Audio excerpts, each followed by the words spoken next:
Hello there, a very warm welcome to you to this maiden edition of Young Minds. Young Minds is a program that promises to inculcate in the minds of young people between the ages of 15 to 30 years, physically, socially, academically, and otherwise. My name, John Best Uche. To be discussed today on this program is a very pertinent subject that any aspiring successful young man or lady cannot afford to do away with in life, and that is mentor. I'm really sure you may be wondering what about that, but do relax as I first introduce to you my guest for today, with whom I shall be driving this point home. I have here with me a veteran in the art of television production in broader spectrum, a one-time winner of the MTN Who Wants to Be a Millionaire, a mentor of thousands. Mr. Umar Angibi is his name. You're very much welcome, sir. Thank you, John. All right. Before we just proceed to the discussion, let's just take a short break. We'll be back in a jiffy. Do not go away.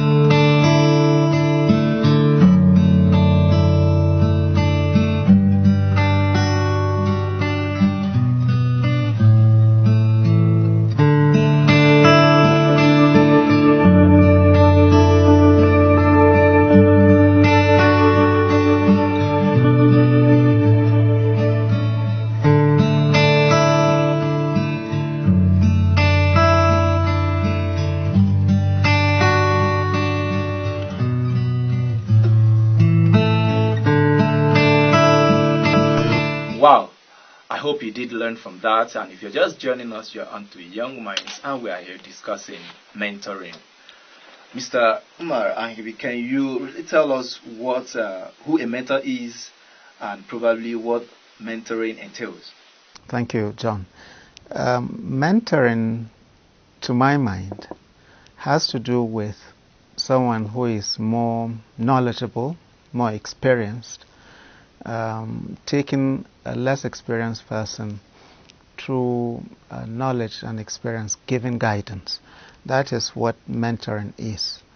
It is a relationship between someone who is knowledgeable, more experienced, with someone usually referred to as the mentee, who has less of that knowledge or experience and is guided. So the person who does the guidance, whether male or female, more experienced and more knowledgeable, is referred to as the mentor. And the act is now what is referred to as mentorship. Having known the meaning of mentoring, a mentor, knowing even a mentee, are there mentors available? Are there mentors around today? Yes, there are mentors.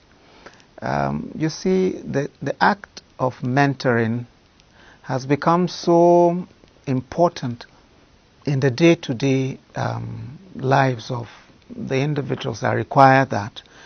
Institutions, organizations, families, parents, or some other people go through the troubles of finding or employing someone to do the job.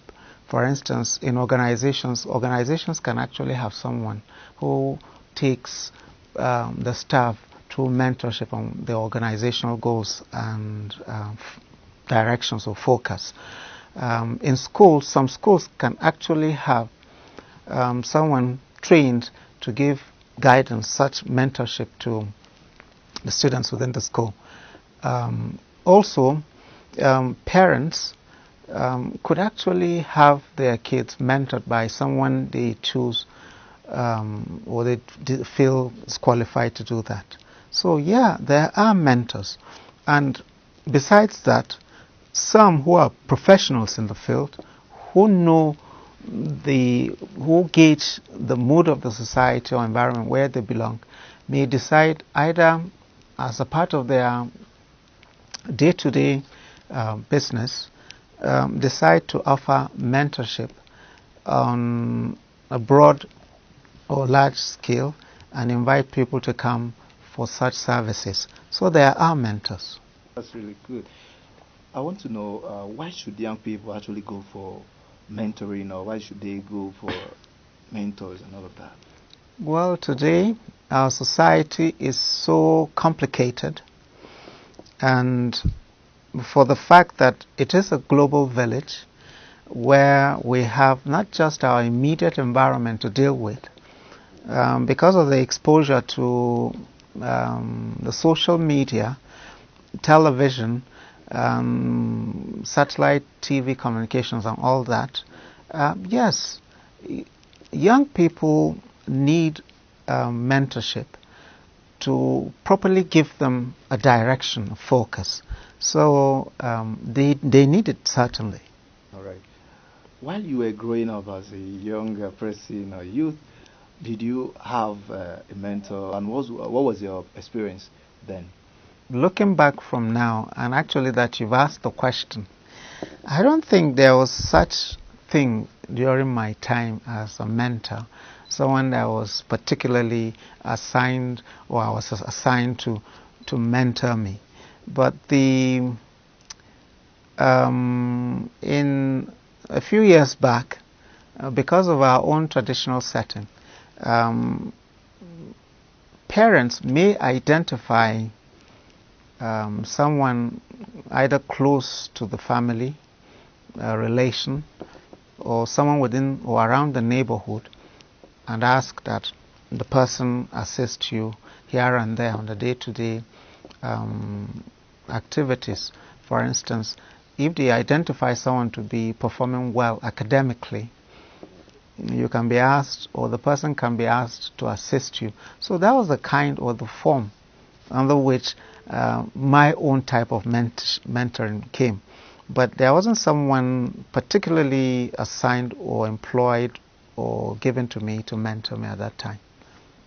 What I can actually deduce from what you just said is that, or if I'm permitted to, allowed to say, it's like it's more or less a traditional mode of mentoring, all of that, you know? Yes. Okay. Yes. That time, you know, the society, our culture, African culture and traditions, were still tied to certain cultures, you know, and education over the years.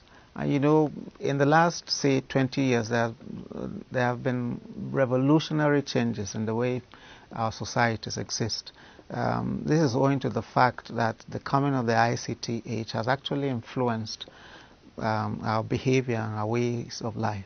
But way back, the thinking and the problems of our society, especially in Nigeria and Africa, wasn't that. Of course, you can find within certain family setups that they may have actually had their children mentored, but in larger society, our parents depended on this traditional method of knowledge, inculcating certain values in us. So I was part of those category of children who had to rely on either uncles, aunts, or other relations, or those within the immediate neighborhood for mentoring. It is important to state that mentoring is more specialized, is more specific. You have to find someone who is knowledgeable, more experienced than the other person that requires the mentoring. And it is also important to point out that it does not mean that it has to come from a more elderly person to a younger person. Mentoring can be from a younger person given someone who is even older than he or she. But the line there is that it's important that whoever is doing the mentoring must be more experienced and more knowledgeable than the person receiving the mentoring or the mentee. It's really interesting to know that anybody can be a mentor regardless of age. Before we just continue, let's take a short break. And when we return, we'll continue the discussion, please. I go always pray for you.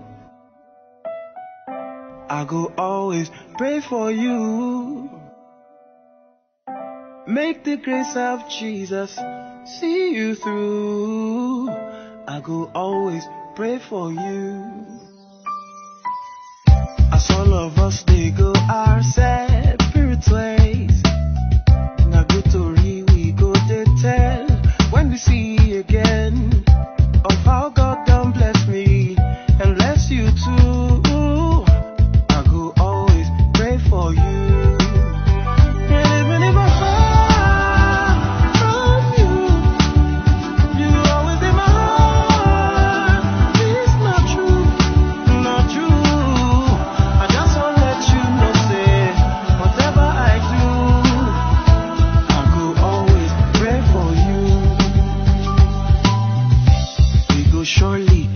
again. And when we meet again, none of us go day in shame. But now from glory to glory, in Jesus' name, we go surely meet again. Oh, if I offend you before, forgive me. So that when we see again, you know go get TPP for me. We all need each other to see life through.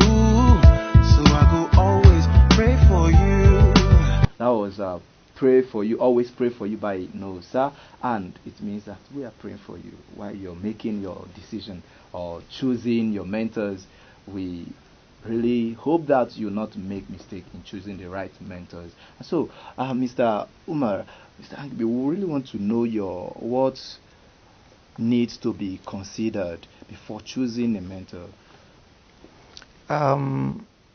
It is very essential that when deciding on a mentor to someone, the mentee, that the person is experienced and knowledgeable enough to address the areas of needs of the mentee. Because we have, when you talk about mentoring, you have to identify the areas of needs. For instance, does the person require academic mentoring? Is it some kind of guidance towards some professional or other issues like career choices? Are you preparing someone to become the best in some competitions or activities later in the future? Or how you carefully prepare the individual? And in an individual's life, you may find that at different stages you may need to change the person that mentors. For younger people, for the adolescent, to those who are in their early 20s, to even those at the later ages, depending on the areas of requirements or needs. So someone may be very good mentoring younger people, and in some circumstances you may need to change when the person develops, the mentee grows to another stage in his life or her life. And then the person that you pick has to be disciplined, has to be God-fearing, and must be a professional to the strictest sense of it. Sometimes someone can be very knowledgeable, very experienced, but when you pair him with someone that eventually the person can become emotionally involved, then that could defeat the essence of mentoring. So you need to find someone that is actually the right stuff in all the areas before you assign him or her to mentor someone. It is essential too that the person who is mentoring, if it is an organization in schools, or needs to also constantly upgrade knowledge. And when you find that it is the kind of stages in the mentoring, then proper records has to be kept too by the person who starts with the mentee, so that when the other person comes in to take from there, would have some kind of data to work on. All right, but I want to know, can I, while in the university or higher institution, can I still have more than two mentors? I mean, more than one mentor or something like that? Yes, you can have, but those mentoring will have to define their areas that they would now be relating with you as a mentee, so that you don't have conflict. Okay. That's the danger. So that, and they will need to sit down to decide that, right? It is not something that you just do in randomly or without the knowledge of the other, because you may have the tendency, if they don't know that they are both mentoring you, although it's something that is a contract, it's an understanding. But if you decide to keep 2 or 3 at the same time, the implication is that you are going to give yourself problems, and you may end up having problems yourself.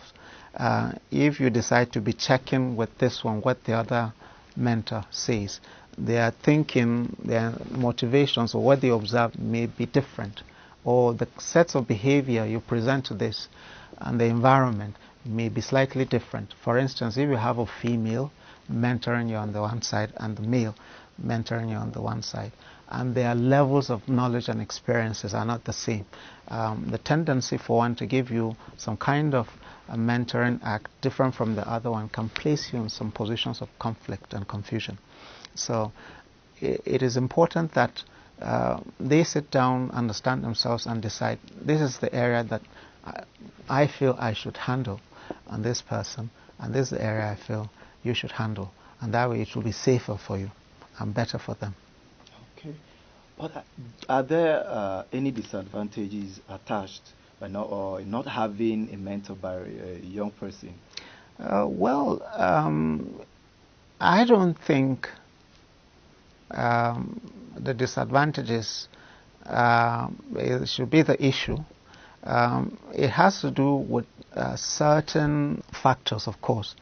If you have someone attending a good school, and the school takes care of the person well, and then the family background is stable enough to maintain such a person, it doesn't really become necessary that you give the person a mentor, right?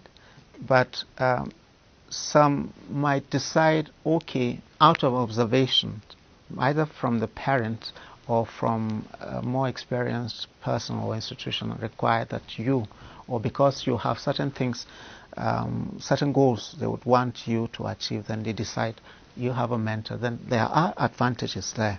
And of course, if sometimes these mentors come also at a cost. So if you can afford it, and if it is a sin that you require to be guided in that direction, it has lots of advantages. It makes you more focused, more targeted towards your goals than when one is left on his own to actually stumble and find himself or herself there. So if you can get a mentor, it helps. But if the environment where you exist is providing that, there's no need to be worried about that, because if I say you must do it, then you are placing other members of the society who cannot afford that into a state of worry, or they will be disturbed that maybe something is lacking. And you can actually place yourself and reach out to the social media and other forms and actually be guided. But the only thing is that mentoring the relationship has to be closer than just when you lean on to models.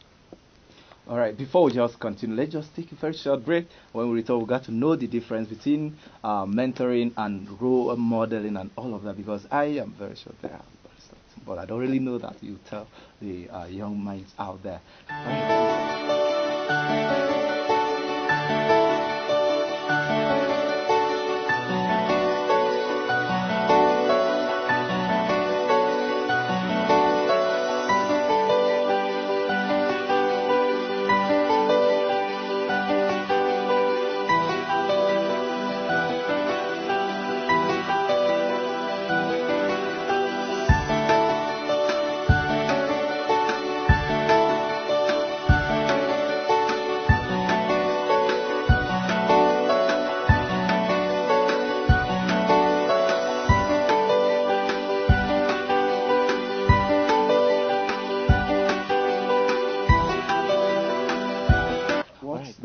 Difference between role modeling and mentoring? Well, for mentoring, like I said earlier on, it has to do with someone more knowledgeable, more experienced, who has this relationship with someone who is less experienced. giving guidance. But role model, in my opinion, has to do with someone identifying another person either by way of lifestyle, behavior, or certain attributes, and then copying or taking to that person as someone I would like to be like. To be like. So role model, while in that sense, the person that is a role model may not actually know that he has admirers, but the admirer constantly follows his or her behavior or activities and tries to be like that person. That's what role modeling is. But some of the role models are actually aware that people they have admirers, and they also behave in such a way to influence positive behaviors on the admirers. But for role model, it has to be close in terms of relationship. The danger is that for role models, behaviors that are both positive and negative could easily be copied. Okay. You understand? But in mentoring, they are carefully transmitted communication, behavioral modifications or improvements, deliberately done to improve on those specific areas of needs of the mentee. Even in death, one can still serve as a role model, right? But for mentorship, that person has to be alive. That person has to have some kind of links with the person that he's mentoring. With the coming of the ICT age today, of course, distance barriers could be there, but by way of links, whoever the mentor is on the other side of the spectrum will have to have a way of connecting with this other spectrum. Knowing very well that mentoring is a two-way relationship, what are those benefits a mentor and a mentee stand to get? Well, the benefit for the mentor first, with every experience, you build on the knowledge on how to deal with new cases, and you get the satisfaction that you've been able to influence the life of someone, either a younger person or an older person than you, because like we said, the issue there is that the person has to be more knowledgeable, more experienced. And for the mentee, of course, the benefit there, the most immediate benefit is that through the relationship you are able to achieve certain targets or goals, right? And then it broadens your knowledge, and it gives you, besides the peer group influence that you get, and the parental tutelage that you acquire, and then the academic or the school classroom, the school environment kind of thing, you are able to actually get another person who is taking particular interest on certain aspects of your developmental life. So those are the benefits. That's good. Then before we just call it a wrap, what are those challenges? I know definitely in every race there is always a challenge about that. What are those challenges faced by mentors today? Well, in an organized setting like schools, for instance, if you have a mentor, you are dealing with a rather large group of people that you are mentoring, and it can be a problem sometimes, because influences the knowledge or the act you're trying to correct in one can easily be tampered with by relationship of the mentee or other group of people in the society. So sometimes you have to be extremely patient in order to see the results, right? And in the kind of setting that we are, the African setting, and then other aspects of religion and culture come in, some of the things that might be professionally adequate or right on the basis of what the mentor thinks might be countered by other cultures and traditions, and so that may affect the smooth progress that one can feel or find on the mentee. You've really spoken very well, Mr. Umar. But I would want you to give the young minds out there the final thoughts on this issue. Okay, well, to the young people out there, we live in an environment now that everybody, the moment you are born, there are expectations on you, whether you're a male or female. Immediately you begin to crawl, your parents are putting you in the creche or kindergarten, and then the nursery, and then all that is guiding one towards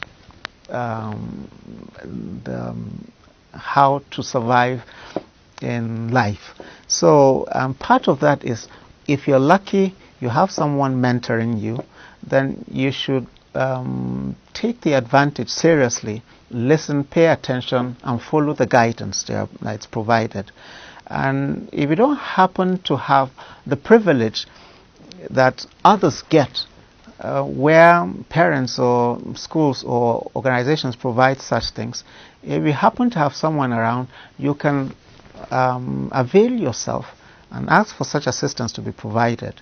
And you can help yourself also by using the social media to identify people with such skills or talents to assist you.